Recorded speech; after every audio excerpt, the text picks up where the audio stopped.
지금 시각 7시 20분입니다. KBS. KBS 1라디오.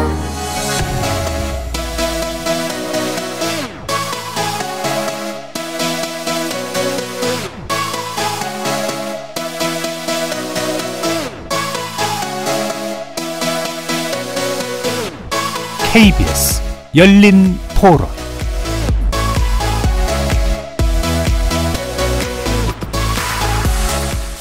안녕하십니까. KBS 열린 토론 정준희입니다.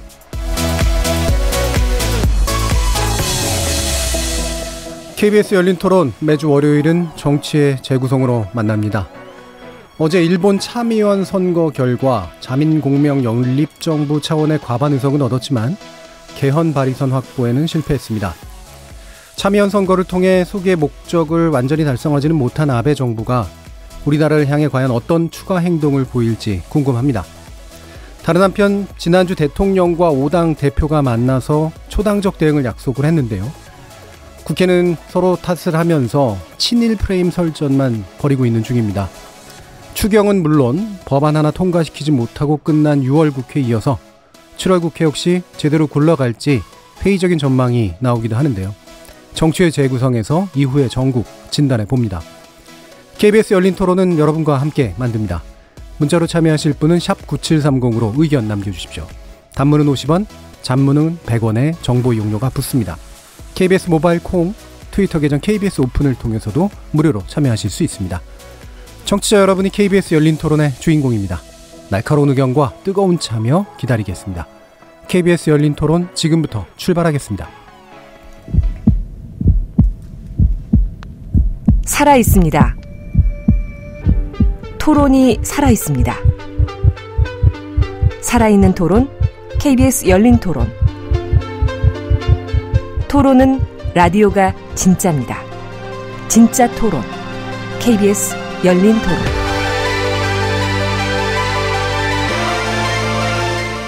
정치의 재구성 함께 해주시는 네 분의 논객 소개합니다. 최병묵 전 월간조선 편집장 나오셨습니다. 네, 안녕하십니까. 그리고 고재열 시사인 기자 나오셨습니다. 네, 안녕하십니까. 배종찬 인사이트K 연구소장 나오셨습니다. 안녕하십니까. 이준석 바른미래당 최고위원 나오셨습니다. 예, 안녕하십니까. 자, 이렇게 네 분과 함께하는 KBS 열린 토론 월요일 코너 정치의 재구성은 영상으로도 생중계합니다. KBS 모바일 콩 보이는 라디오를 통해서도 보실 수 있고요.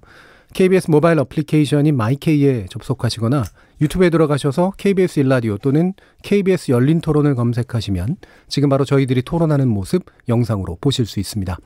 구독 눌러주시고 의견도 남겨주십시오. 팟캐스트로도 들으실 수 있고요. 매일 새벽 1시에 재방송도 됩니다. 자, 이렇게 함께할 방법 안내해드렸고요. 정치의 재구성 본격적으로 시작해보겠습니다. KBS 열린 토론. 자, 우리가 뭐 주변국들이나 뭐 주요국들의 정치 결과, 선거 결과 이런 건 뭐 중요하긴 합니다만 이렇게까지 관심을 갖게 된 게 얼마 안 된 것 같은데요. 어제 일본 참의원 선거 결과가 나왔고 현재 연립정부의 과반 의석은 유지됐는데 궁금했던 개헌 발의선 확보 가능할까 이게 이제 실패하는 결과로 이제 나왔습니다. 일단 결과에 대한 진단부터 좀 들어보도록 할게요. 최병욱 기자님. 당초에 아베 총리는 이제 여기서 개헌선을 확보하겠다 이렇게 목표로 했지 않습니까? 예. 근데 이제 개헌선이라는 거는 지금 자민당과 공명당이 연립여당이고요. 예. 그다음에 개헌에 찬성하는 일본 유신회라고 있어요. 예. 유신회까지 다 포함하면 이번에 대략 한 85석 정도를 확보해야 되는데 한 4석 정도가 부족한 걸로 지금 평가가 되고 있습니다. 그렇다면 이제 적어도 참의원에서는 그 개헌 발의를 할 수가 없는 거죠. 예. 그러면 이제 아베 총리는 어떻게 할 것이냐. 결국은 개헌 발의선을 확보하는 데 실패하긴 했지만 그럼에도 불구하고 여전히 어떤 개헌 드라이브는 계속 할 가능성이 높다. 왜 그러냐면 이게 뭐 당장 나온 얘기가 아니지 않습니까? 그렇죠. 예. 아베 총리가 벌써 삼선하면서부터 계속해서 나온 얘기고 뭐 평화헌법을 개정하겠다. 뭐 계속 이렇게 지금 얘기가 나오기 때문에 아마도 지금까지 우리한테 가해진 무역보복이나 이런 부분은 계속 진행될 가능성이 높고 다만 개헌 발의선에는 실패했기 때문에 당장은 못하겠지만 또다시 개헌을 명분으로 한 여러 가지 정치 공세는 아마 일본의 국내외적으로 계속될 것으로 보인다. 그러니까 우리 일본 위험 요소가 우리한테 이번 참의원 선거를 통해서 그 완전히 사라진 것이 아니다. 사라진 건 아니다. 이렇게 평가하고 있습니다. 예. 그러면 뭐 약간 추가로 질문드릴게. 뭐 짐작할 수밖에 없는 부분이지만 이게 개헌선을 확보하는 걸 저지하겠다는 의지가 작동한 결과일까 아니면 예를 들면 연금이나 소비세에 관련된 문제에 대한 정책적 실패에 대한 반응일까 뭐 이런 여러 가지 진단들이 있는데 어떻게 보세요? 그렇죠. 아니, 그거는 어느 하나가 전적으로 영향을 미쳤다고 보기는 어렵고요. 다만 이제 일본이 그 세 가지 사항에 대해서 우리한테 무역 보복 조치를 취하고 나서 여론조사가 2번 있었어요. 근데 그때는 뭐 2% 또는 1.5%포인트씩 이렇게 떨어진 거로 결론이 났거든요. 그래서 이제 그걸 가지고 분석들이 이렇게 나오더라고요. 그게 이제 한국에 대한 무역 보복 조치가 잘못됐다는 일본 여론이다. 뭐 이렇게 얘기할 수 있는 사람도 있고 지금 얘기하는 뭐 소비세 인상이나 이런 문제로 인해서 워낙 많이 떨어질 사항을 지금 이 한국에 대한 무역 보복 조치로 약간 떠받쳤다. 그래서 그나마 그 정도 떨어지고 만 것이다. 이렇게 평가하는 부분이 있는데 그건 사실 우리가 평가하기는 좀 단정적으로 얘기하기는 어렵지만 저는 후자 쪽. 왜 그러냐면 일본에서 일본 국민들이 받아들이는 소비세 인상이라는 충격은 굉장히 크거든요. 그렇죠. 과거에 그것 때문에 정권이 무너진 적도 있었지 않습니까? 부가세 도입 때문에. 그런 점으로 본다면 저는 후자 쪽. 그러니까 무슨 얘기냐면 만약에 한국에 대한 무역 보복 조치가 없었다면 그 아베 총리는 자칫 잘못하면 과반에 실패했을 수도 있겠다. 참여연 선거에서. 그런 느낌이 듭니다. 고재열 기자님. 네. 뭐 너무 우리가 일본 선거 결과를 좀 아전인수격으로 볼 필요는 없을 것 같고요. 그러니까 뭐 3분의 1을 달성, 개헌선을 달성 못했으니까 뭐 사실상 뭐 이긴 게 아니다라고 뭐 그런 분석도 있지만 그냥 3분의 2는 목표였던 거고 모든 선거의 과반이 승패지 않습니까? 그러니까 이긴 선거고 그건 인정할 필요가 있을 것 같고 다만 이제 이전 의석수랑 비교하면 좀 자민당 좀 줄었으니까 그러니까 어떤 이제 그 아베 총리로서는 약간 하향세 흐름이 있다고 좀 봐야 될 것 같고 그리고 일본 정치에 이제 좀 야당 실종이 큰 현상이지 않습니까? 그러니까 좀 파란을 일으켜도 그게 여당에서 분리해 나간 새로운 움직임이지 어떤 야당의 맹화가 아니었는데 이번 선거에 보면은 뭐 작지만 그런 이제 야당의 맹화가 보이고 그리고 저는 좀 벌써 사연임 얘기가 나오지 않습니까? 그리고 지금 이제 본인은 부인은 하긴 했습니다만 그런데 그 개헌 필요한 의석이 안 됐고 그러면 그걸 다시 연결해서 얘기하자 보면은 사연임의 개헌을 위한 위해서 이제 필요하다는 논리 구조가 형성될 수도 있지 않습니까? 본인의 어떤 이 정치적인 마지막 어떤 캐치플레이즈였기 때문에 그래서 이 아베 총리가 나중에 가서는 본인의 이제 수건인 개헌을 이루기 위해서 사연임을 하겠다 그렇게 나올 수도 있지 않을까? 이제 미리 그런 예상도 해봤습니다. 당에서 자 그럼 배종찬 소장님 어떻게 보세요? 저는 고 기자께서 말씀하신 대로 이번에 과반은 달성을 했기 때문에. 절반의 성공은 된다. 왜냐하면 과반했죠. 또 이제 한편으로는 이 헌법 개정 가능성까지는 달성하지 못했습니다. 그런데 저는 이 절반의 성공이 우리에겐 더 위협적일 수 있다. 왜? 이번에 이 아베가 압승을 했다면 사실 이제 국제사회를 더 의식해야 될 거예요. 왜냐하면 국내 정치는 탄탄해질 수 있는 기반이 만들어졌기 때문에. 그런데 여전히 기성전 헌법 개정이 목표인 아베 총리에게는 이번 참의원 선거 결과가 뭐 본인은 이제 성공으로 평가하지만 이게 앞으로의 어떤 정치 전략적 측면에서는 온전치 못할 수 있겠죠. 그렇게 되면은 더 한국 대리기를 지속할 가능성이 저는 다분히 있다. 특히 이제 여론상으로 보면 이번에 물론 선거에서 좀 기대치 그러니까 개헌 가능성까지 가지 못한 데는 아마 이 대한국적인 그런 부분들도 부정적으로 작용했을 걸로 봐요. 근데 전적으로 이것만은 아닐 겁니다. 또 하나는 이 선거운동 과정 중에서 말실수도 있었습니다. 그러니까 뭐 아버지들은 애인까지 데리고서 선거 투표소로 나가라 이런 건 사실 정말 막말에 가까운 이야기일 수 있죠. 물론 이제 선거 전략을 위해서는 했을지 몰라도 또 하나는 이제 피로감이죠. 앞서 이제 이야기했던 대로 연금이나 소비세 관련된 부분은 아베 정권이 길어지면 길어질수록 이 연금과 세금과 관련된 부분은 선거에서 가장 예민하거든요. 민감하거든요. 이게 부정적으로 작동될 수가 있어서 저는 이런 결과가 나왔다라고 보는데 근데 이 결과에서 또 주목할 부분은 참의원 선거를 한 2, 3주 앞두고서 NHK 이 여론조사를 보면 아베 총리의 지지율이 또 내려가요. 네. 그만큼 그러면 이번 선거가 상승세에 있는 올라탄 아베가 아니라 오히려 아베 총리 개인에 대한 일본 국민들의 피로감이 있는 거죠. 네. 그러면 이 인기 상승세가 아니라 인기가 주춤한 단계에 치른 선거라면 이 결과에 고무되기보다는 오히려 아베 총리는 앞으로 헌법 개정을 위해서 더 한국 때리기에 나설 가능성이 적지 않다. 그리고 또 하나 저는 주목하는 게 이번 선거 운동 기간 동안 혐한론을 강조하면서 무엇을 두드러지게 강조했냐면 우경이 화된 그런 세력 쪽에서 이 독도를 계속 이야기했어요. 그리고 천황과 관련해서 천황이 한국인들에게 모욕당했다. 이게 또 감정적으로 지금의 구도를 끌고 가는 것이거든요. 그런 측면에서 보면 이번 선거 결과는 아베의 절반의 성공, 절반의 성공이기 때문에 오히려 한국 때리기 지속 가능한 일본 민심을 유발할 소지가 있다. 이렇게 분석합니다. 그러면 개헌 발의안을 만약에 확보하는 데 성공했다면 한국의 입장에서는 더 나았다고 보세요? 우리 한국 입장에서는 명분이 생길 수가 있겠죠. 이제 일본으로서도 국제사회를 계속 의식할 수밖에. 왜냐하면 이제는 정치적 기반이 탄탄해졌는데도 불구하고 계속 한국 때리기를 한다 그러면 사실 명분이 별로 없거든요. 일본 국내에 지금 자기 이번 선거 결과만으로도 헌법 개정이 가능한데 오히려 지금 일본의 여론은 긍정적이지가 않아요. 이 부분에 대해서 오히려 이 전쟁 가능한 일본으로 하는 것에 대해서 아직 일본 여론 내에서도 심지어는 이 공명당 내에서도 반대 여론이 있는 것으로 조사 결과 나타나고 있거든요. 그렇다면 이걸 무작정 가져가기가 쉽지 않았을 텐데 뭐 이게 이번 선거 결과로 개헌 가능성까지 갔다면 한국 때리기를 계속하기도 쉽지 않았겠죠. 네, 이준석 최고위원. 저는 우리가 이제 일본은 양원제를 채택하고 있잖아요. 그래서 중의원과 참의원이 중의원이 하원이고 상원이 참의원인데 중의원에서 아베가 이미 3분의 1 의석을 확보했습니다. 근데 일본의 의회 제도가 묘한 것이 약간 패스트트랙 비슷하게 중의원의 3분의 2를 확보하고 있으면은 참의원이 아무 의미가 없습니다, 사실상. 왜냐하면 참의원에서 법안을 거부해도 중의원의 3분의 2로 올리면은 무조건 통과됩니다. 그러니까 그렇게 돼 있어요. 그래서 반려했던 게 다시 올라갈 수 있기 때문이죠. 반려했던 게 다시 올라갈 수 있죠. 그러다 보니까 유일하게 참의원이 의미가 있는 것은 개헌할 때 3분의 1을 맞춰주기 위해서 참의원이 필요한 것인데 우리보다 그 제도에 익숙한 일본 국민들은 더 잘 알고 있을 겁니다. 그래서 이번에 사실 참의원 선거의 유일한 의미는 개헌을 가능하게 하느냐 아니냐의 의미였고 사실 여기서 그러면 일본 일반 국민들이 소위 그들이 말하는 평화헌법이라고 하는 것 전후 헌법에 대해 가지고 수정하는 여론이 높으냐 아니면은 유지하는 여론이 높으냐에서 빠져보면요.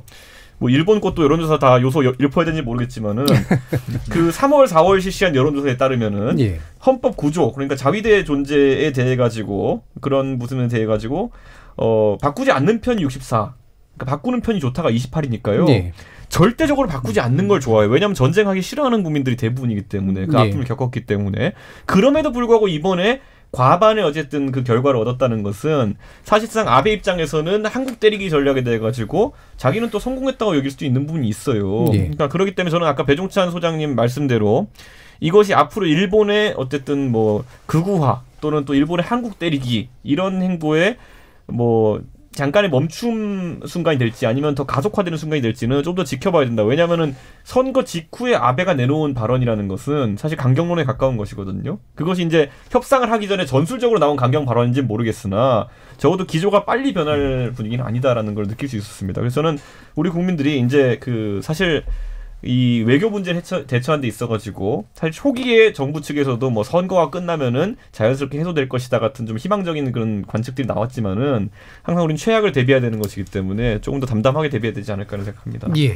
자 그러면 이제 우리 추가 조치 관련된 겉에서는 화이트리스트 문제가 있죠. 그러니까 8월에 한국을 백색 국가 리스트에서 제외를 할 것으로 이제 공언한 가운데.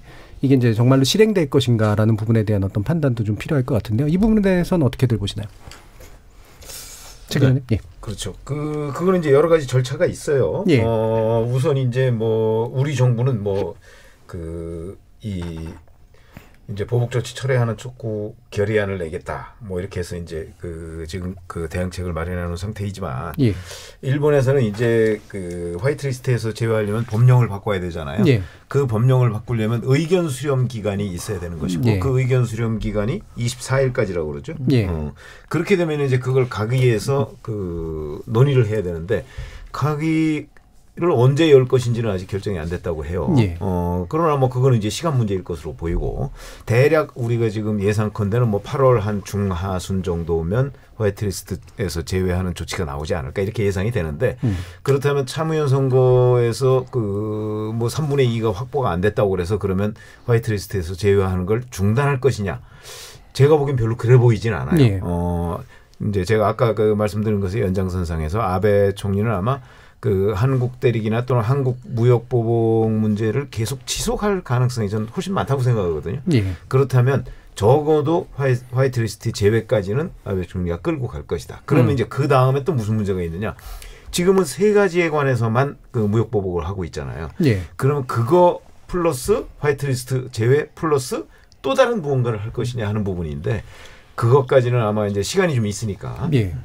화이트리스트 제외 조치를 한다고 그러면 뭐 대개 8월 한 중하순 정도에 할 테니까 그렇게 되면 지금 대략 한 달 정도의 시간이 있지 않습니까? 예. 그 시간에 또 한국 측의 반응을 봐가면서 할 텐데 아마 한국 측이 지금과 같은 청와대의 입장을 계속 유지하고 있으면 그 추가 보복 조치도 충분히 가능하지 않겠는가?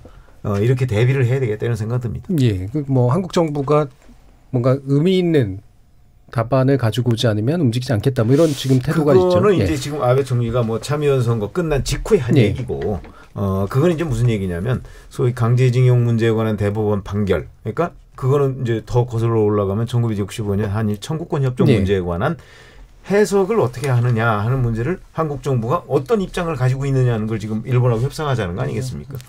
저는 이게 뭐 본질이라고 몇 차례 그동안에 얘기했습니다만 이 본질 문제를 가지고 협의를 하자는 건데 뭐 그 부분을 사실 우리가 일부러 피할 필요까지 없겠죠. 예. 어차피 그 문제에 관한 뭐 의견 접근이든 또는 뭐 이견이든 간에 그 문제를 부딪힐 수밖에 없는 거거든요. 예. 그러니까 그 문제는 앞으로 시간이 조금만 지나면 저는 뭐 양국 간의 그 본질 문제 또 이제 본질 문제의 연장선상에서 일본의 보복 조치 문제 이것까지도 한꺼번에 놓고 저는 토론이 벌어지고 협상이 벌어질 것이라고 봅니다.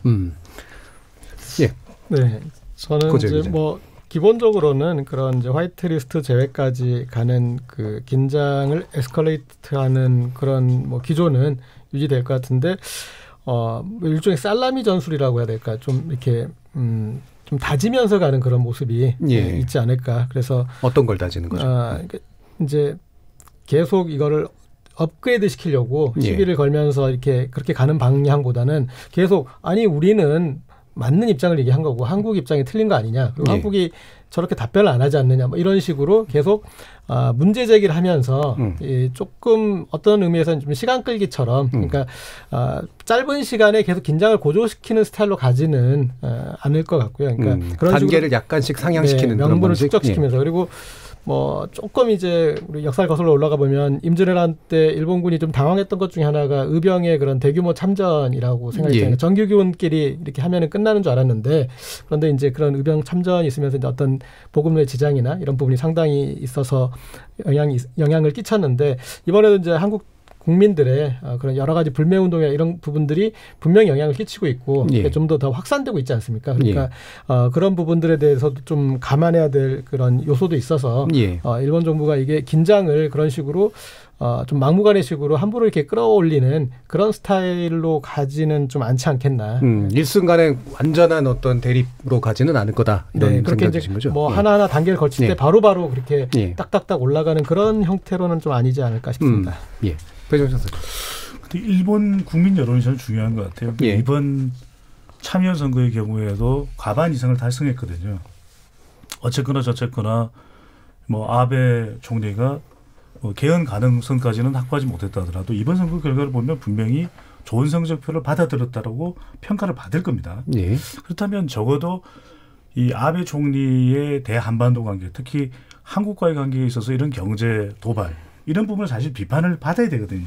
그래도 여론조사를 해보면 이런 부분에 일본 국민들이 그건 잘못된 행위다. 당위적인 측면에서 이야기를 해줘야 되는데 최근에 일본 국민들의 대한국 여론이 아주 좋지를 않아요. 그래서 저는 이 백색 국가와 관련해서도 이걸 제외한다는 사실에 대해서 일본 국민 여론이 상당히 유의미한 정도 수준의 반대 여론이 있다면 아베 총리가 감행하기 쉽지 않을 겁니다. 그런데 최근의 여론을 보면은 저는 아베 총리 감행 가능성이 더 높다. 왜냐하면은 지금 우리에게 이 압박을 가하고 있는 아베 총리의 수출 규제 정책에 대해서 이 NHK가 지난 이달이죠. 지난 5일부터 7일까지 일본 국민 3,656명을 대상으로 유무선 RDD 전화 조사를 한 내용이고요. 응답률은 55%, 상당히 응답률이 높습니다.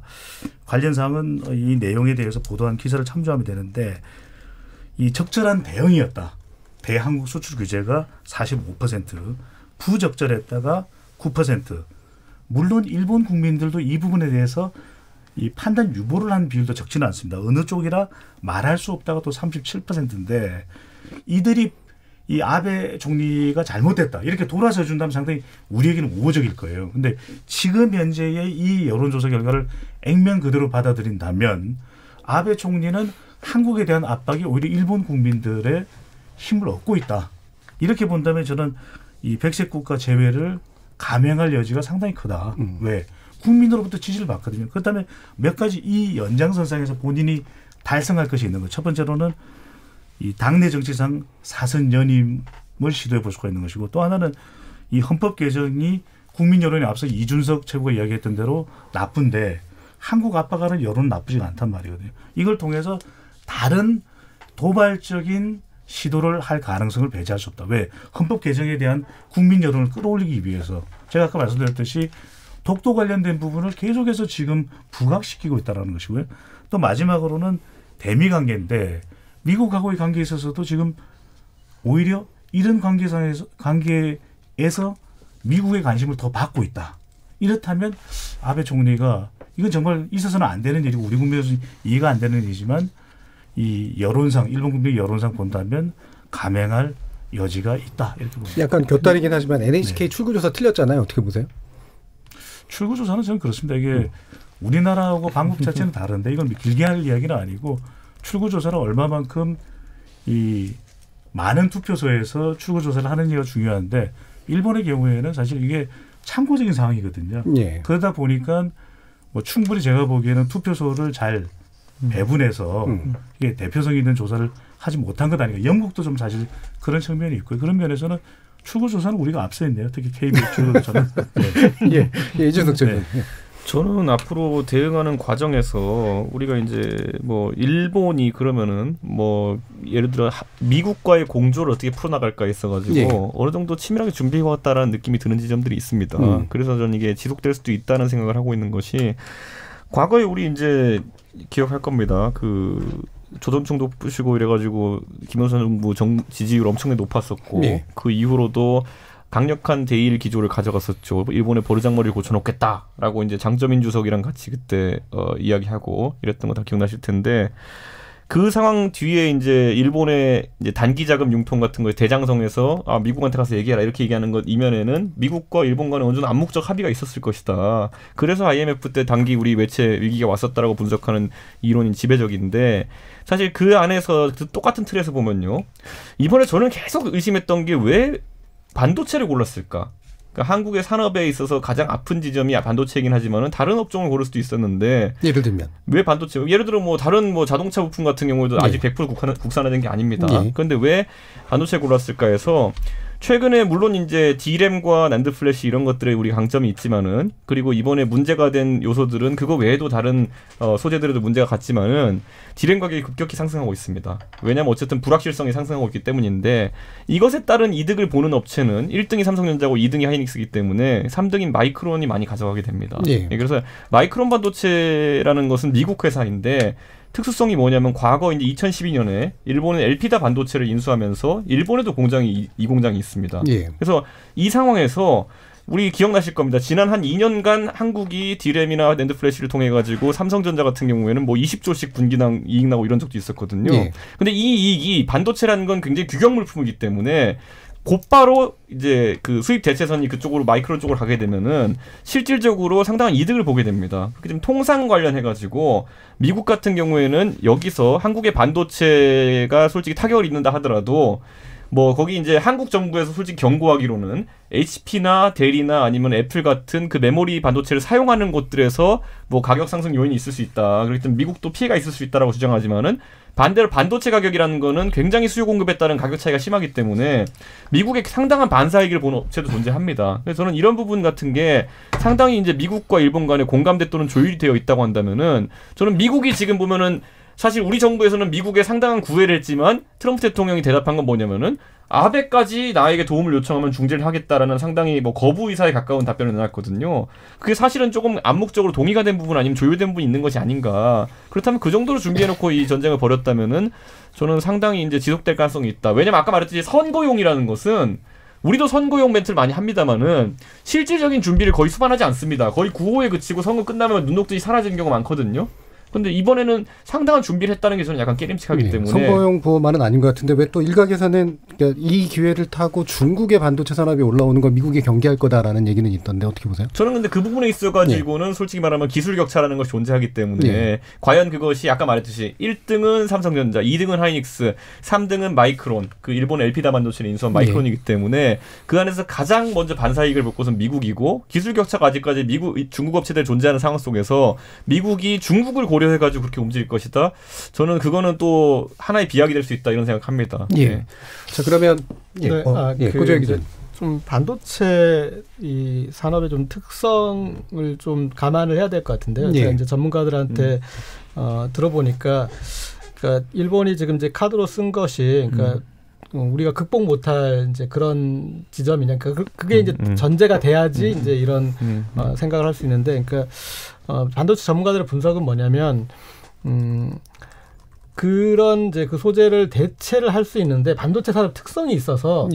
그 소재를 대체하는 걸로 끝나는 게 아니라 그 소재를 대체하면 이제 지금 언론 보도상에는 테스트가 많이 이루어진다라는 그런 얘기하는데 그 얘기가 무슨 얘기냐면 그 소재를 바꾼 걸로 인해서 전 공정을 그 바꾼 거에 맞춰서 그 모든 값을 보정을 해야 된다는 거예요. 그래서 모든 거 어떤 것이든 대체를 하게 되면은 그거보다 절대 나아지진 않는데 그걸 유지하기 위해서 그만큼의 공정을 다 바꿔야 되기 때문에 그게 엄청난 비용이고 그래서 비경제적이라서 이제 그런 주저하고 있는 건데 바꾸는 것 자체는 안 하는 일이지 못 하는 일이 아니다. 그러니까 이제 그런 이제 반도체 산업 특성 그렇게 얘기하더라고요. 그러니까 이를테면 이제 용수를 어느 쪽에서 끌어오느냐에 따라서 그 용수에 맞춰서 또 전 공정을 다 바꿔야 될 정도로 반도체 산업이 이제 민감한데 못 바꾸는 게 아니라 바꾸는 비용이 너무 들다. 그런데, 이런 얘기죠. 그런데 지금 그래서 이제 이런 카드가 아베 총리가 이제 그런 속성까지 알았다면 이거는 장기적으로 이걸 안 쓴다고 해서 한국이 이걸 극복 못하는 거는 아니다라는 거를 알고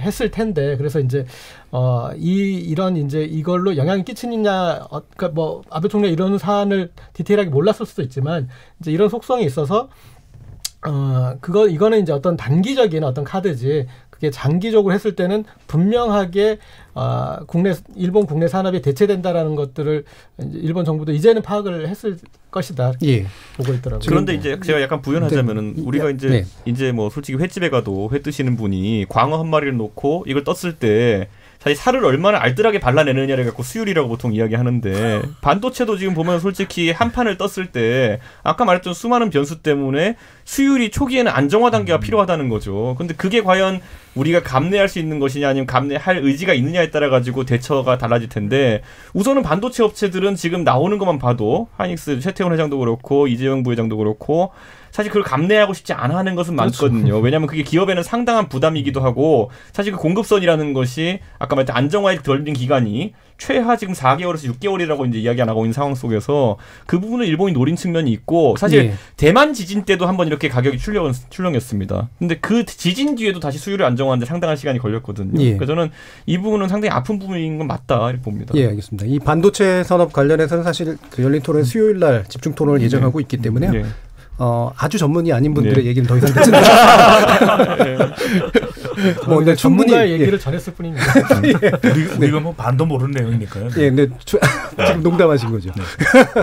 근데 지금 뭐 두 분이 말씀하신 건 사실은 또 충분히 전문가들이 지적하고 있는 두 가지 요소라서 충분히 경청할 의미는 있는 것 같고요. 약간 옮겨가서 지금 정국이 보면, 그 뭐 초당적 대응, 뭐 이렇게까지 얘기가 되는 듯 하다가 프레임도 이제 신친일 프레임과 그다음에 친일 프레임 자체를 씌우지 말라는 그런 대응 사이에 또 경쟁으로 옮겨가고 있어요. 이 상황 어떻게 봐야 되나요? 중요한 건 일단 비상협력기구를 만들기로 했잖아요. 그 얘기는 무슨 얘기냐면 일본의 무역보복에 대해서 여야 없이 그러니까 정파를 초월해서 대응을 해나가는 문제를 한번 협의해보자 이런 얘기 아니겠습니까? 자, 그런데 그렇게 그 대통령과 여야 5당 대표가 만나서 협의를 했는데 그거에 관한 실무적인 문제를 논의하는 와중에 상대방을 예를 들어서 뭐가 신친일이다, 뭐가 어쩌고 이런 식으로 그 규정을 하면 이 협력기구가 제대로 만들어질까요? 저는 안 만들어질 것 같아요. 면전에 침을 뱉었다. 아니 그럴 거 아니겠습니까? 그러니까 지금 서로 의견을 모아가면서 어떻게 하면 일본의 무역보복에 공동으로 대처할 부분인가? 이제 그런 부분을 그 합의를 해놨는데 그런데 상대방에 대해서 다소 불만이 있더라도 그걸 가지고 이게 친일이다 아니다 뭐가 신친일이다 이런 식으로 얘기해버리면 그 제1야당의 입장에서 그럼에도 불구하고 우리는 그런 비상협력기구에 들어가서 앞으로 뭘 어떻게 해보겠다라는 그 의지가 생길 것이냐 하는 데에 대해서 저는 굉장히 부정적이거든요. 그렇다면 이인영 원내대표로서는 추경안이 통과되지 않은 데 대한 여러 가지 부담감도 있을 것으로 예상은 됩니다만 여하튼 비상협력기구부터 좀 마련해 놓고서 그리고 나서 그거와 분리해서 또 추경안대로 좀 그 압박을 가할 수 있지 않았나 싶은 생각이 든다면 결국 이 신친일 얘기를 꺼낸 것이 너무 섣부른 것 아닌가 하는 생각이 듭니다. 그저 기자님. 우리 이제 최근에 여러 판결에서 성인지 감수성이라는 표현이 나왔잖아요. 그렇게 이제 이런 것들이 성적으로 문제가 있는 행위냐 아니냐 이런 그런 감수성 차이가 지체 현상이 있는 사람도 있어서 그런 말들이 나왔는데 지금 자유한국당은 제가 봤을 때 이제 그런 면에서 표현하자면은 친일 인지 감수성이 큰 문제가 있다. 바로 오늘도 김문수 전 지사가 지금은 친일을 해야지 이렇게 이럴 때냐 이렇게 그런 표현까지 할 정도로 그러니까 그런 표현을 이제 본인 맥락은 있죠. 그러니까 지금 이제 우리가 어쨌든 했던 간에 미국과 일본과도 협력하고 북한과 맞서야 된다라는 걸 논지를 전개하기 위해서 했던 표현이지만 정말 함부로 쓰면 안 되는 표현인데 지금도 이런 국면에 그런 표현을 쓰고 있어서 제가 봤을 땐 자유한국당이 지금 좀 이런 그 초래하는 측면이 크고 어떻게 보면은 애국 세력을 표방했잖아요. 그렇게 애국을 얘기했는데 이런 애국 국면에서 점수를 얻어가셔야 되는데 점수를 잃어가는 거는 그런 그 명확하게 입장을 정리하지 못했다. 단적으로 표현하자면 아베 비판에는 등신인데 왜 조국 비판엔 귀신이냐. 이렇게 이 앞단에서 아베 총리에 대한 문제 제기를 정확히 하고 나갔으면 지금의 이런 어떤 그런 어수선함이 없었을 텐데 그런 부분에서 아베 총리를 오히려 두둔하는 것 같고 그리고 일본에 우리가 맞서는 거는 정말 이 무모한 일인 것처럼 이제 이런 식으로 몇 가지 앞단에서 해놨던 행위들이 있어서 지금 정리가 안 되고 있는 거죠. 그런데 저는 이제 이해가 안 가는 것이 이인영 원내대표가 소위 말하는 신친일 발언하면서 규정했던 것이 뭐냐면은 백테크를 이제 자유한국당이 반복하고 있고 그리고 우리 선수를 비난하고 심지어 일본 선수를 찬양하면 그게 신친이라 그랬는데 저는 좁게는 자유한국당 넓게는 야권 전체에서 정부를 비판하는 사람은 제가 본 적이 있는 건 맞습니다. 이 대처 과정이 있어가지고. 그런데 일본 선수를 찬양했다는 건 아베를 찬양했다 이런 것일 텐데 저는 이런 발언이 기억나는 게 없거든요. 그러니까 이게 전형적인 허수아비 때리기인데 혹시 기억나는 게 있어요? 이제 그런 일본 선수 찬양 이런 식으로 표현한 거는 과잉이죠. 근데 과잉인데 제가 봤을 때 우리가 이제 토착애구라는 표현까지 나오고 신친의 표현까지 나왔던 그런 맥락은 이 일본 쪽에서 주장하는 몇 가지 전제들이 있습니다.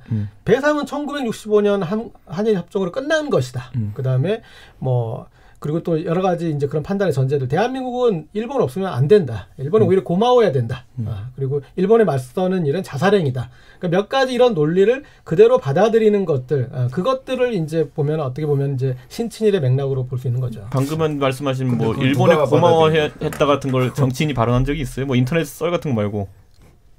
지금 이제 그 자유한국당이 지금까지 이렇게 계속 해왔던 이런 판단의 전제들인데, 그러니까 이걸 우리가 일본에 요구할 것을 받지 않고 무조건 외교적으로 해결해야 된다나 몇 가지 전제들이 국민들이 받아들이는 것은 그냥 우리 정부 보고 접고 가라는 얘기 아니냐. 그러니까 이게 저는 거죠. 이렇게 생각해요. 예를 들어 예전 지금 현 여권이 종북이라 그러면 뭐 그냥 막 굉장히 화가 났을 거 아니에요. 왜냐면은 북한이라는 특수한 존재를 따라간다는 말도 안 되는 주장을 본인이 받게 되면은 명예훼손이죠, 그거는. 그런데 예를 들어 우리가 좋게 그냥 친일파 이렇게 얘기하지만은 친일파가 원래 친일 반민족 행위자의 줄임말입니다.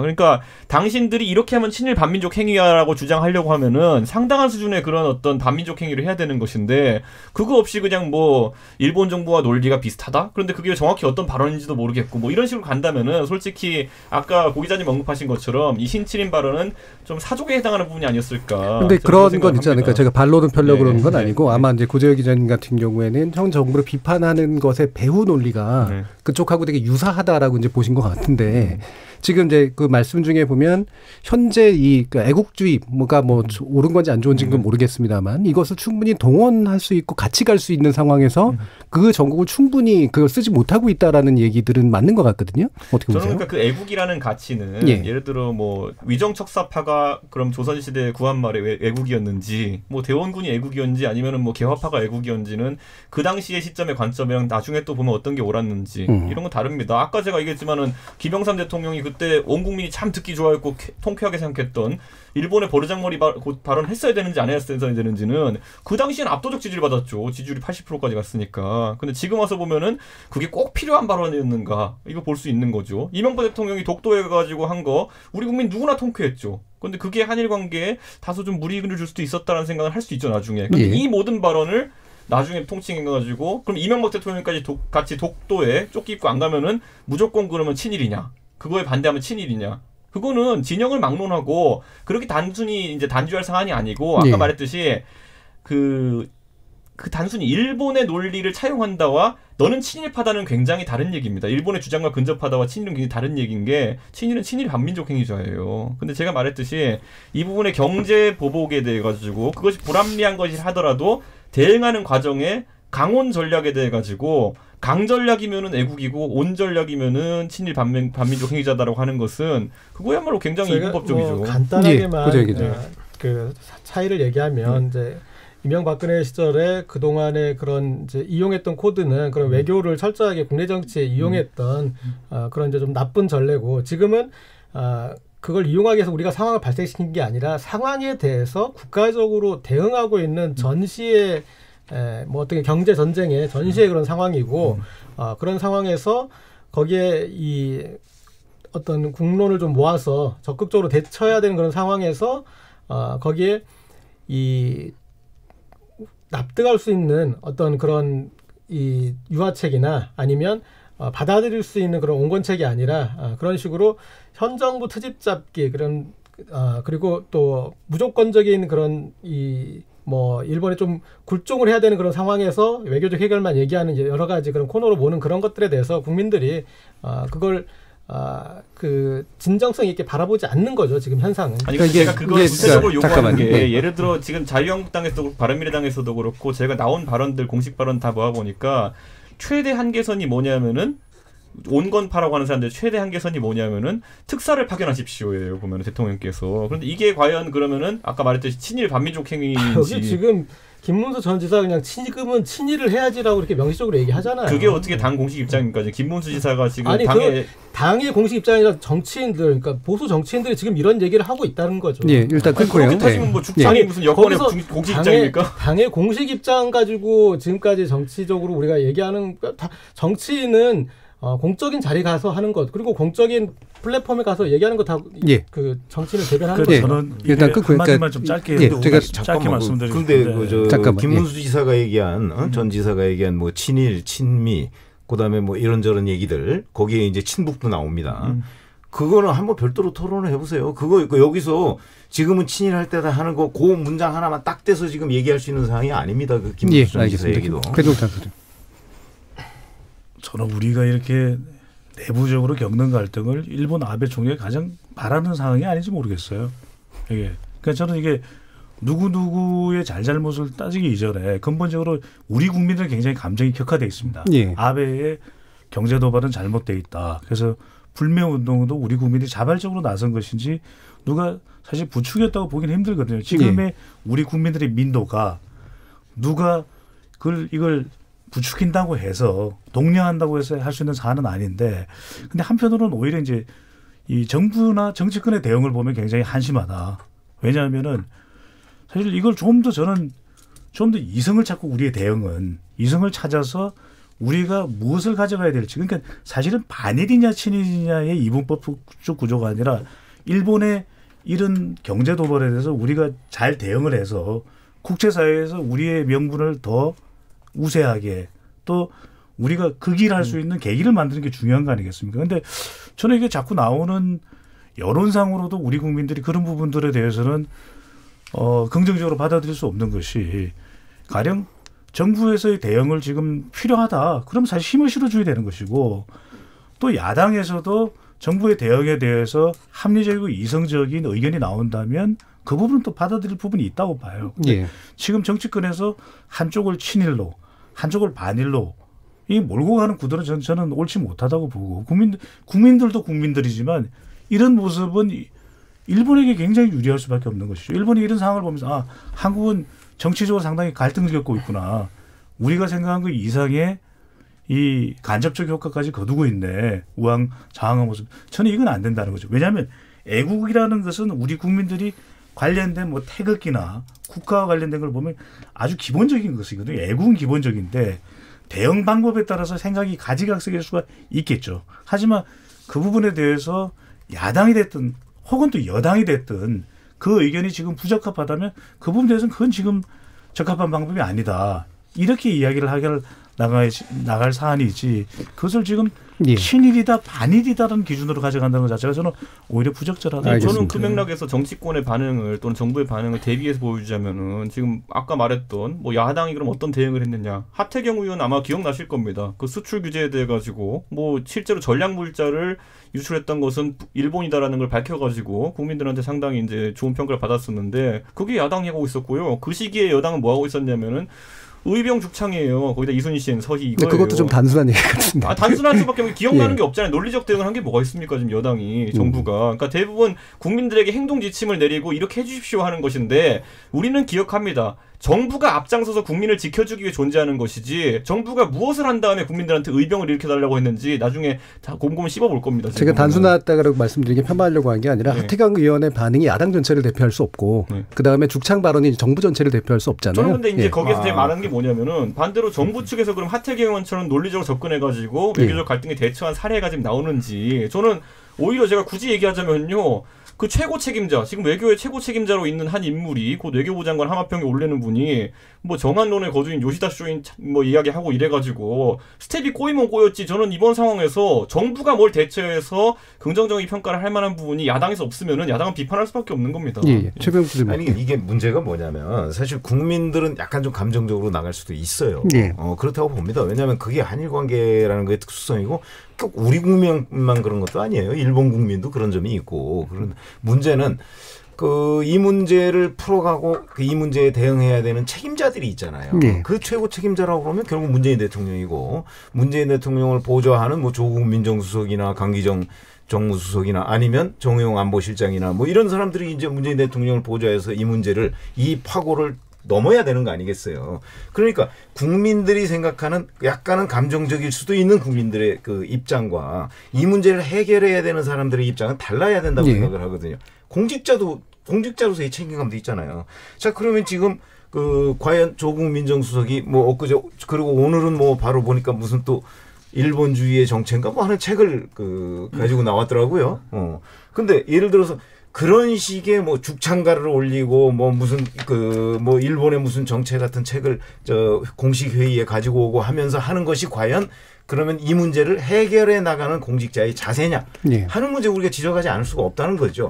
아까 뭐 이렇게 부추기면 안 된다고 그러지만, 자, 그거는 그러면 해결을 모색하는 태도냐 아니면 부추기는 태도냐. 우리 뭐 이분법 좋아하시니까 조국 민정수석. 그럼 그 이분법 중에 어느 곳에 속해 있느냐 하는 걸 저는 한번 물어봤으면 좋겠어요, 국민들한테.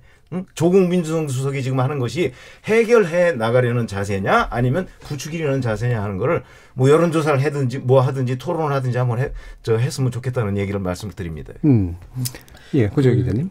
우리가 이제 외교전에서는 이 국가의 배드가 역할이 따로 있지 않습니까? 예. 그러니까 조국 민정수석의 역할을 지금 하고 있는 그런 이분법적인 그렇게 나누는 거에 대해서 문제제기한다면 충분히 문제제기할 부분은 있다고 볼 수 있습니다. 그런데 이분이 이제 이런 정도까지 이렇게 배드가 역할을 하면서 거친 언행을 하면서 환기하고 있는 그런 부분들이 있지 않습니까? 그런 것들 지금 이렇게 우리가 나뉘어서 이렇게 싸워야 되겠느냐? 그리고 또 우리의 대법원 판결 가치를 우리 스스로 이렇게 매도해야 되겠느냐? 이제 그렇게 하면서 어떤 이제 그런 의견 표명을 하고 있지 않습니까? 그러니까 그런 과도하게 하는 그런 측면은 있지만 그런 것들을 지금 누군가는 얘기를 해야 된다는 어떤 그런 그 소신에서 얘기를 했을 것 같고요. 예. 어쨌든 우리 국민은 지금 이런 상황에 어떤 격한 상황임에도 불구하고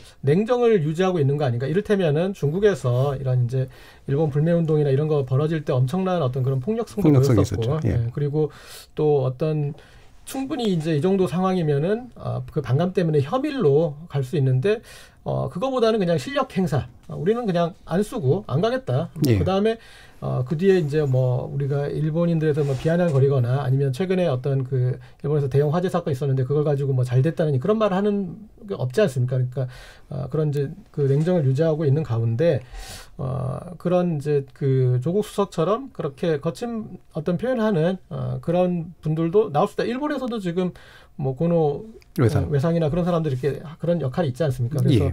뭐 그런 정도로 봐야지. 그리고 그 물론 이제 그거에 대해서 문제제기를 할 수 있지만 예. 그 문제제기를 하는 분이 그 정성으로 아베 정부나 또 일본 정부에 대해서 더 적극적으로 문제제기를 하셨으면 좋겠습니다. 예. 이 부분은 뭐 더 얘기를 안 하는 게 좋을 것 같고요. 왜냐하면 이제 우리 이 내용을 수요일하고 또 뒤에 이제 또 많이 준비하고 있습니다. 그래서 정치 관련된 얘기가 좀 더 남았으니까 약간은 여기서 일단 좀 마무리를 짓는 게 좋을 것 같은데요. 아까 뭐 여러 번 얘기가 나왔습니다만 이 한일 관계 얘기가 한국과 일본 사이의 어떤 경쟁과 대립의 문제보다 우리 내부의 싸움으로 좀 바뀌는 듯한 느낌, 이런 게 이제 아마 안타까움의 좀 본질이 아닌가 싶고요. 이게 한 팀인데 해법이 달란지 아니면 서로 다른 팀인지가 헷갈리는 이제 그런 상황이 현재 조건의 모습이 아닌가 싶습니다. 청취자 의견 듣고 정치의 재구성 한번 이어가도록 하겠습니다. 지금 여러분께서는 KBS 열린 토론과 함께하고 계십니다.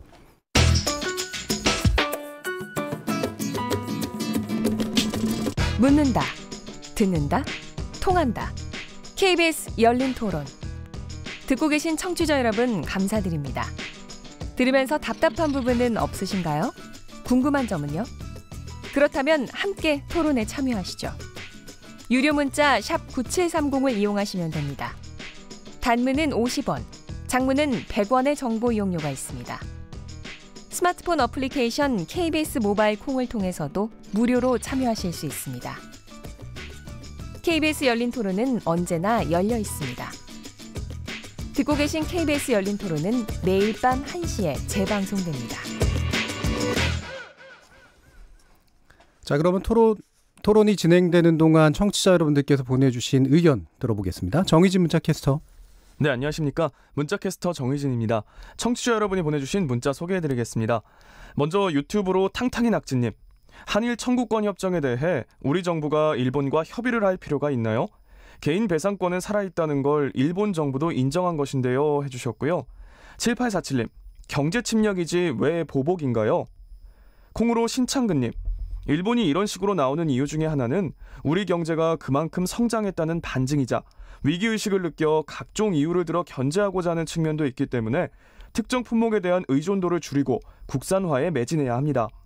4185님, 4개월에서 6개월 투자해서라도 공급선 다변화해야죠. 어물쩡하다가 또 당하는 일을 만들지 말아야 합니다. 4005번님, 민생 문제, 일본 대항도 한 목소리로 못하는 정치권 한심합니다. 5374님, 오히려 야당이 추경을 최대한 늦춰서 선심성 추경이니 뭐니 선거에 이용하려는 속셈 같습니다. 8998님, 아베 일본 총리의 오만함 강하게 대처해야 합니다. 2475님, 우리는 본질의 정당성을 유지해야 합니다. 콩으로 김수영님, 패전 전 일본을 꿈꾸는 아베는 일본이 감당할 수 있는 피해 내에서 한국 때리기는 계속될 겁니다. 우리나라는 한미일 안보동맹을 지렛대 삼아 아베를 압박해야 합니다.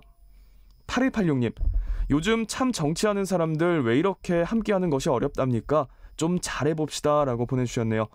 KBS 열린 토론, 지금 방송을 듣고 계신 여러분이 시민 논객입니다. 계속해서 청취자 여러분들의 날카로운 시선과 의견 보내주세요. 지금까지 문자캐스터 정의진이었습니다. Yeah. Yo. 무엇이든 묻고 진심으로 듣고 마음으로 통하는 여기가 열린 토론. 라디오가 진짜 토론. KBS 열린 토론. 협치는 너무 멀리 있고 대립만 남은 여의도 정치 새롭게 바꿔봅니다. 정치의 재구성, 최병묵 전 월간조선 편집장, 고재열 시사인 기자, 배종찬 인사이트K 연구소장, 이준석 바른미래당 최고위원 네 분과 함께하고 있습니다. 이 시간은 영상으로도 생중계하고 있는데요. KBS 모바일 콩 보이는 라디오를 통해서 보실 수 있습니다.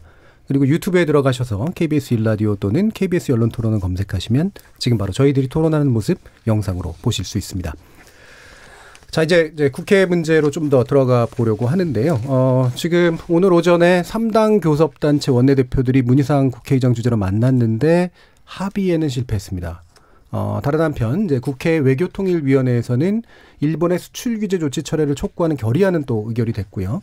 이제 문제는 이제 본회의에서 어떻게 추경에 비롯한 기타의 부분들을 다룰 수 있을 것이냐라고 한 건데, 뭐 아까 이제 앞 얘기가 좀 있었습니다만 국회 외교통일위원회에서 얘기한 결의안 내용만으로 보면 이게 그냥 한 팀으로서 할 수 있는 충분한 얘기다라는 이제 그런 생각이 드는데, 실제 이제 그 이후의 대응 조치들이나 이런 부분에 있어서는 아까 얘기가 나온 것처럼 서로를 보는 눈이 굉장히 좀 다른 것 같습니다. 자, 이게 국회 어떻게 좀 정상화시켜 나가야 될지 의견을 좀 여쭐게요. 최병욱 기자님. 지금 사실 이인영 민주당 원내대표 같은 경우는 이제 추경 문제에 매진하고 있잖아요. 예. 문재인 대통령과의 5당 대표에서 문재인 대통령이 10번 이상 이제 추경 문제에 관한 야당의 협조를 요청을 했다는 것 때문에 아마 이인영 민주당 원내대표가 특히 추경 문제를 강조하는 것 같은데, 여당이 추경의 통과 필요성을 절감하면 절감할수록 저는 야당과의 협상에 나서야 된다고 보거든요. 예.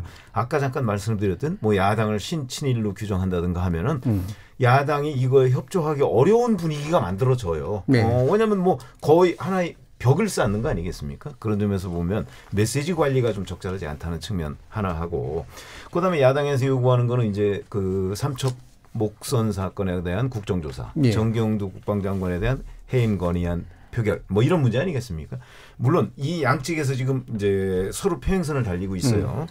어느 한쪽이 100% 다 받아들이고 이 국회가 정상화될 수는 없다고 생각해요. 예.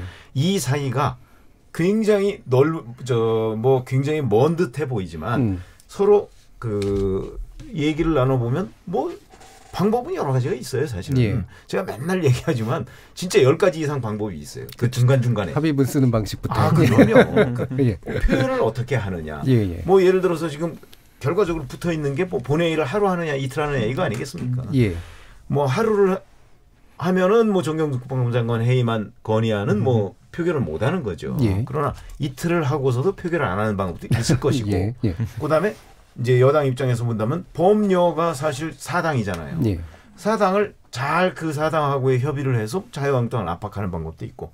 그런데 지금 그 나경원 원내대표하고 이인영 원내대표 얘기하는 걸 보면 자기 입장에서 단 한 보도 양보하는 것 같지가 않아요. 그런데 이런 식으로 만약에 그 여야 원내대표가 완강한 입장을 보일 경우에는 앞으로 정기국회를 어떻게 치를 것인가, 저는 그 문제부터 걱정이 돼요. 그러니까 여하튼 그 협상이 되든 안 되든 저는 일단 계속해서 좀 만나봤으면 좋겠어요. 지금은 너무나 융통성이 없어요, 양쪽이. 왜냐하면 지금 10대 0으로 이길 수 있는 상황은 아무도 없는데 그런데 지금 그런 걸 고집하고 있는 게 잘 이해가 되지 않습니다. 저는 이제 야당 입장에서 계속 만나면 좋다라고 이제 아까 이제 법료라고 표현하셨어요. 네. 바른미래당은 뭐 법료 패스트트랙에 올라탔으니까요. 근데 이제 뭐 추경 문제에 있어서는 법료 아닐까요? 추경만 놓고 본다 하더라도 제가 이제 지적하고 싶은 게 만나면 만날수록 해법이 생길 것이다 그러셨는데. 이상하게 추경 문제 만나면 만날수록 이상해집니다. 왜 그러냐면 처음에 7월 10일 날 이낙연 총리께서 일본의 경제 보복에 대해 가지고 한 1,200억 정도의 이제 추경이 필요하다라고 말씀하셨어요. 그런데 그게 다음 날 민주당 이제 정책위에서는 3,000억이라고 이야기합니다. 그리고 나중에 이제 추경으로 예산안을 올라온 거 보니까 8,000억이 됩니다. 그러니까 이거를 야당 입장에서 같이 예산 심사를 해야 되는데 저희 예결위 위원들도 야당 위원들도 얘기하면 황당한 게 아니 중형차를 한 대 사려고 딜러한테 갔더니만은 처음에는 1,200만 원이면 됩니다. 그래서 오케이 내일 와서 계약 씁시다 그랬더니만 갔더니만 옵션 이거 달면 3,000인데요. 나중에 와보니까 돈 낼 때 되니까 8,000인데요. 이러면 이건 그 딜러를 믿을 수가 없는 상황이 되는 겁니다. 그리고 이 계약서를 실제로 쓰려고 했나요? 예, 그렇죠. 실제로 그런데 그리고 이 차는 도대체 얼마짜리 차인가 헷갈리기 시작하는 겁니다. 그래가지고 8,000은 너무하지 않냐 그랬더니만은 또 다음에는 한 3,000쯤이면 됩니다. 그럼 그 가게 살 맛이 나겠습니까 그게? 근데 지금 이 반도체 관련해가지고 핵심 장비 부품의 국산화라든지 아까 다변화 언급됐던 것에 소요되는 추경이 있다면은 야당도 적극 협력할 겁니다. 근데 아까 말했듯이 중형차 한 대가 1,200만 원부터 8,000만 원까지 가격이 오락가락 하면은 그걸 어떻게 얼마 주고 사야 됩니까 그거를 해보자는 게 야당이 그걸 정확히 들여다보자는 게 야당의 입장인데 야 빨리 안 사냐 이러면서 계속 옆에서 압박하고 뭐 한쪽엔 친일이라 그러고 한쪽에서는 추경 안 하면 경제 살리기 안 하는 거라 그러고 이게 어떻게 제대로 된 전술입니까? 저는 아버지가 가가지고 그 차 8,000만 원에 사오면요 진짜 가서 엎을 겁니다 그 가게. 근데 그 나경원 의원이 실제로 이제 그런 얘기를 했네요. 그러니까 깜깜이 생생년 1,200억 3,000억으로 통상보복 2가 극복되는 건 아닌 것 같다. 이런 표현을 지금 썼어요. 정부에서 또 7,900 몇 억이었어요. 예. 그래서 이게 이제 제가 해석하기로는 제대로 하려면 이거보다도 외로 더 필요할 수도 있고 아닐 수도 있는데 지금 들고 온 내용이 뭐냐 이제 이런 궁금증인 것 이게 같은데. 또 어디서 그랬냐면요. 예전에 우리가 그 판문점 이제 협상한 다음에 그 비준 해달라고 했을 때도 많은 국민들은 왜 그 비준 안 하냐 이랬겠지만은 거기 보면 비준에 소요되는 비용이 대라고 돼 있었는데 철도가 얼마로 왔냐면요. 내년치는 우선 2,000억 정도 된다라고 돼 있어요. 근데 어떻게 경의선 동해선 철도를 2,000억에 깝니까? 그러니까 1년치만 추계해가지고 이거 동의해달라고 하는 거예요. 그 뒤에 20년 동안 얼마나 들어갈지는 전혀 야당은 알지도 못한 채. 근데 매번 이런 식으로 뭐 야당에게 예산을 갖고 올 때마다 정확하지 않고 고무줄수 치고 이런 상황이 오게 되면은 야당은 오히려 이걸 비판했을 때 제 역할을 하는 것이지 이것을 덜렁 받아주면 나중에 갑자기 니네 비준했잖아 그러면서 나중에 북한에 철도 넣는데 뭐 20조가 들어간다 이래버리면은 저희도 무책임한 야당이 되는 겁니다. 그러니까 저는 이번에 추경도 저는 아까 진행자 말씀하신 것처럼 진짜 8,000만 원 맞냐? 우리가 이 차 가치가 8,000만 원 맞으면은 8,000만 원 주고 사야죠. 그걸 들여다보자는 것인데 뭐 빨리 안 해주면 나쁜 놈 이런 식으로 가면은 이거는 뭐 일부러 들여다보지 못하게 하려는 게 가까운 거죠. 그건. 최준석. 최준석. 제가 뭐 3까지 받고 이준석 우리 둘을 합쳐서 얘기하는 거예요. 고종찬 아마도 제가 그랬던 것 같은데 이준석 최고 말씀드린 저는 이게 정치의 재구성이 아니라 자동차의 재구성인지. 저는 이게 더 윗선에서 해결돼야 된다. 왜냐하면 우리 코너에서 여러 차례 원내대표 간의 합의가 이루어지지 않겠느냐라고 기대감을 갖고 이야기를 했지만 결국 이루어지지 않았거든요. 근데 저는 이건 대표선에서 이루어져야 되는 거예요. 지금이 국민들은 위기 국면이라고 판단을 하고 있고 또 국가적으로도 외부의 위협이 있는 거죠. 그렇다면 저는 이게 결국은 다 머리를 맞대고 국회에서 그런 복잡한 부분들도 논의를 할 내용이지 그걸 자신들의 입장만 이야기를 하면서 버티고 있는 것이 국민들한테는 도리가 아닌 거죠. 그런데 원내대표선에서는 저는 결코 이루어지기가 힘들다. 왜? 또 가지고 가면은 또 당 내에서 번복이 된다면 저는 책임을 져야 되는 당대표 정치적으로 당대표가 적어도 대통령과 이 여야 대표 5인 회동을 하니까 그것도 비상협력대책기구라는 것까지 이야기 되지는 않았습니까? 그렇다면 오히려 저는 지금 나와 있는 핵심적인 것이 일본과의 문제도 있고 또 추경 민생 문제도 있고 그리고 정개특위 사개특위 개혁도 있으면 오히려 이럴 때일수록 저는 왜 야당이 계속해서 뭐 여러 가지 이유야 있겠지만 국회 밖으로 걷돌 이유가 없는 거잖아요. 그럼 국회에 와서 뭐 계속 그것이 번복된다고 하더라도 이 여당 대표에게 또 대통령에게 주장과 요구를 통해서 그걸 절충해 나갈 일이지. 그러니까 저는 일본이 이 외부의 위협이 최근에 어땠는지는 모르겠지만 국익 앞에서는 일본의 야당들도 다 자민당하고 협력을 하거든요. 머리를 맞대잖아요. 근데 저는 지금 이것을 차일피일 미루면서 국회 문조차 여는데 주저하는 야당도 저는 상당히 이 국민들에게는 지탄의 대상이 될 수밖에 없다. 지금 정당 지지율로 보더라도 야당이 결코 여론의 호의적인 평가를 받고 있지는 않은 것이거든요. 그렇다면 물론 이 여당에 대해서 불만을 토로하는 건 대체적인 경향입니다. 하지만 지금의 이 여론을 감안하더라도 들어와서 더 요구하고 더 따져 물을 일이라고 일단은 판단이 되고 또 두 번째로는 지금 원내대표선에서 해결이 안 되는 것 같아요. 여러 차례 우리가 봤지만 그렇다면 이건 당 대표 이해찬 대표나 또 황교안 대표가 나서서 절충하고 해결해야 될 문제가 아닌가라는 생각이 듭니다. 예, 고재혁 기자.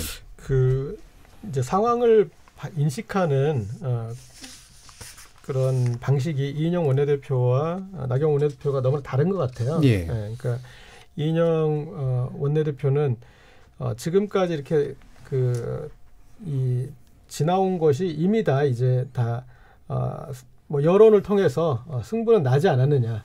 그렇게 해서 이제 결정이 이때쯤 당연히 돼야 되는데 그렇게 생각하는데 늘 나경원 원내대표는 아니다. 지금 전반전 끝난 거다. 무슨 얘기냐. 이제부터 다시 후반전이 시작이다. 이제 이런 어떤 그런 마인드여서 그러니까 지금 이제 여론의 흐름으로는 이인영 원내대표가 봤을 때는 이제 추경은 지금은 이제 해줘야 되는 게 되는데 나경원 원내대표는 계속 본인이 이제 들고 나왔던 국정조사든 그리고 이 정경두 이 사회 문제나 이런 것들을 결코 이제 놓지 않는 그런 이제 답답함이 있는 것 같아요. 그래서 아까 이준석 최고위원이 말하는 그런 이제 개수 뭐 1,200억이 3,000억이 8,000억이 지금 현재 그게 저는 장벽이다. 그거는 발제문이니까 와서 이제 논의해서 해결될 수 있는 내용이죠. 지금의 태도는 이제 그것에 대해서 좀 아직 논의하지 않겠다는 태도니까. 그래서 그런 어떤 그 온도 차이가 현격히 보여지는 것 같습니다. 지금 예결위는 실제로 돌아가고 있습니다. 논의 중입니다. 그 부분은 계속 조정하고 있습니다. 근데 김재원 예결위원장 오늘 또 얘기를 했던데요. 그 구체적인 내용이 안 나와 있다고 주장을 하더라고요. 그러니까 뭔가 심사할 만한 구체적인 내용이 없다. 그러니까 추경에 그 구체적인 항목 이 돈을 어디다 쓸 것인지 하는 부분을 정부가 내놓지 않는다는 거예요. 만약 그 말이 사실이라면 그것도 문제죠. 그다음에 또 하나 이제 조금 전에 말씀드린 내용은 이제 그 여야 간에 물론 지금 현재는 굉장히 평행선입니다만은 문희상 국회의장 주재로 사실은 여야 원내대표 회동을 몇 번 했잖아요. 거기서 문희상 국회의장이 제가 기억에는 2번 정도 중재안을 낸 적이 있어요. 근데 그 2번의 중재안을 다 민주당에서 거절했어요. 문희상 국회의장 잘 아시지만 민주당 출신이잖아요. 근데 2번의 중재안을 민주당에서 다 거절했어요. 그렇게 되면 물론 뭐 민주당에 약간 불리하게 문희상 의장이 제안을 했는지는 모르겠으나 어찌됐든 간에 그래도 국회의장이 뭔가 중재안을 냈으면 그걸 곧바로 거절할 것이 아니고 한 번쯤 더 이렇게 뭐 당내에 가서 또는 청와대하고도 좀 상의를 해보는 모습을 보였으면 어땠을까 하는 그런 아쉬움들이 굉장히 많아요. 왜 그러면 문희상 의장대로 즉흥적으로 그 아이디어를 낸 건 아닐 거거든요. 본인의 그 오랜 정치 경험, 그다음에 어떤 여권 내의 분위기 같은 거를 고려해서 중재안을 냈을 텐데 왜 그게 계속 여당 측에 의해서 거절이 될까 하는 점이 굉장히 좀 아쉽고 그런 점에서 본다면 지금 문희상 의장으로서는 어찌됐든 간에 뭐 계속해서 이 문제를 좀 해결하려고 노력하는 흔적들이 보이는데 진짜 아까도 잠깐 말씀드렸지만 머리를 맞대고 계속해서 만나다 보면 저는 아이디어가 나오고 문재인 대통령이 얘기하는 상상력을 조금 더 발휘하면 합의점에도 이룰 수 있지 않을까 이렇게 생각합니다. 지금 이인영 원내대표가 발언이 좀 세지고 있긴 해요. 보니까 한국당이 강대강 대치를 원하면 우리가 선택할 수 있는 수단도 꽤 많이 있다는 점을 경고한다라는 걸 했는데 어떤 수단이 있다고 보시나요? 아니 그 경고라는 거는 지금 이인영 민주당 원내대표가 하는 얘기 중에 첫 번째는 사실은 패스트트랙과 관련해서 그 경찰에서 부르는 거에 빨리 출두하라 이런 얘기잖아요. 이제 민주당 쪽은 출두하고 있다 뭐 이런 얘기인데 그거하고 이거하고 저는 별개의 문제라고 생각을 하고 그다음에 또 하나 강대강 대치 그러니까 무슨 얘기야 뭐 국정조사나 정경두 국방장관 해임 건의안 같은 거 그렇게 되면 우리 뭐 추경 안 해도 좋아 혹시 이런 거 아니겠는가 저는 이제 그런 느낌도 있어요. 그런 느낌도 있어요. 그러니까 제가 말씀드리는 거는 저런 얘기를 하면 야당이 그래 우리 항복 그러고서 들어가서 그러면 협의에 나서고 싶을까요? 안 그럴까요? 그러니까 아까 감수성 얘기를 잠깐 하셨는데 적어도 야당의 입장을 조금이라도 생각한다면 지금 굉장히 아주 진짜 영어로 얘기하면 크리티컬한 그런 상황에 와 있잖아요. 왜냐하면 추경을 여러 차례 지금 하려고 하고 심사 중인데도 불구하고 야당에 대해서 뭐 신친일이다. 뭐 강대강 원해? 뭐 그럼 우리 카드 많아. 뭐 이런 식으로 얘기하면 야당은 협상을 저는 하고 싶다가도 오히려 이렇게 멀어져 가는 것 아닌가. 좀 적절치 않은 발언이 이렇게 생각합니다. 배철수 선생님 뭐 하신 말씀 있을 것 같은데. 그러니까 이제 문희상 국회의장이 중재를 한 것이냐 주재를 한 것이냐는 저는 좀 구분해서 볼 필요가 있어 보입니다. 그러니까 지금 문희상 의장 국회의장이 중재한 내용이 사실은 최적 아니다. 이렇게 판단이 된다면 여당으로서 상당히 곤혹스러운 상황일 텐데 근데 그 내용들을 보면은 사실 요소에 이 자료를 내놓으라고 이야기하는 부분도 있지만 또 한편으로는 추경안이 그만큼 급하고 그럼 그 자료안에 대해서 타당한 부분을 처리하면 되는 거잖아요. 근데 그래서 저는 이게 뭐 여당 쪽에서 잘 안 받아들여지고 있는 상황이다라고 단적으로 설명하기는 좀 어려울 테고 예. 분명 여당은 여당대로 입장이 있고 야당은 야당대로 입장이 있는데 이 감정적으로 대결하는 구도는 물론 보기는 안 좋습니다. 하지만 또 협력할 부분은 구분해서 볼 필요가 있어요. 제가 계속 이야기하는 부분이 국민들이 항상 볼 때 국회가 공전 상태일 때 이야기하는 게 왜 구분하지 못하냐는 거예요. 그러니까 정경두 장관 관련해서 해임 결의안하고 추경안 통과하고 왜 연결하는 겁니까? 엄연히 다른 거죠. 국민들이 지금 못 살겠다고 아우성이라면 오히려 이 추경안은 추경안대로 미비한 점이 있으면 요청을 하고 이걸 통과시키고 표결을 하든지 또는 정경두 해임안 관련해서는 이것을 건의안을 넣지 말라 이런 요구가 아닐 거 아니에요. 그러면 이건 별도로 처리하면 되는 거죠. 예. 그러니까 지금 계속해서 저는 국민들 비난을 들을 수밖에 없는 이유가 모든 걸 패키지로 이야기를 하기 때문에 구분하지 못하는 이 부분도 저는 결정적으로 좀 지적을 받아야 되는 부분이에요. 예, 추경과 기타의 안들이 연계되어 있다 또는 거래 대상이 되고 있다라고 하는 부분에 대해서는 이건 좀 오해가 있는 것 같은 게 추경은 지금 이제 보통 예산이라는 거는 예. 그 정부 안에서 감액 심사를 하고요. 그다음에 이제 증액 심사를 합니다. 근데 감액 심사가 다 된 상태예요. 예. 근데 이제 소위 말하는 일본의 수출 보복에 대해서 이제 대응하기 위해 증액 심사를 하는 과정 속에서 예. 아까 최 기자님 말씀하신 것처럼 8천억 가까운 게 갑자기 들어온 거예요. 예. 네, 그래가지고 산업부 불러가지고 도대체 어디에 얼마가 들어가냐 이렇게 했는데 보고할 수 없다고 한 거예요. 산업부에서. 자기들도 뭐가 들어갈지 모른다고 했기 때문에 아니 차를 사러 갔는데 아까 말했지 8천만 원이면은 이거 하면 뭐 썬루프가 추가되고 옆에 무슨 뭐 새로운 뭐 전자 시스템이 들어가고 이걸 설명해줘야지 그 돈을 낼 의향이 조금이라도 생기는 건데 국회의원들이 국민을 대신해가지고 이게 왜 필요한 돈이라고 했는데 자세히 모른다. 다른 문제와 연계된 게 아니라는 말씀이신 거죠. 그러니까 심사 과정의 문제지. 독립적으로 예. 예산 문제만 놓고 본다 하더라도 지금 정부가 일 처리하는 게 굉장히 어설프다. 이렇게 예. 지적하고 싶은 게 저는 그래가지고 지금 그 예결위원장 같은 경우에는 어떻게 된 거냐면 자기 지역구에 가서 기다리겠다 그랬어요. 그냥 이거 정부에서 제대로 뭐 썬루프가 달렸는지 아니면 뭐 전자식 파킹 브레이크가 달렸는지 그거 요즘 다 체크박스 누르면 다 자동 계산돼서 나와요. 차 사러 가면은. 예, 비유는 거기까지만 듣고 시간이 왜 이걸 안 갖다 주냐는 거예요. 예. 왜 무조건 통으로 8천억 내놔라 이렇게 하냐는 거예요. 무슨 말인지 충분히 알겠고 마지막에 이제 시간 얼마 안 남아서 고재열 기자님 말씀까지 듣죠. 예.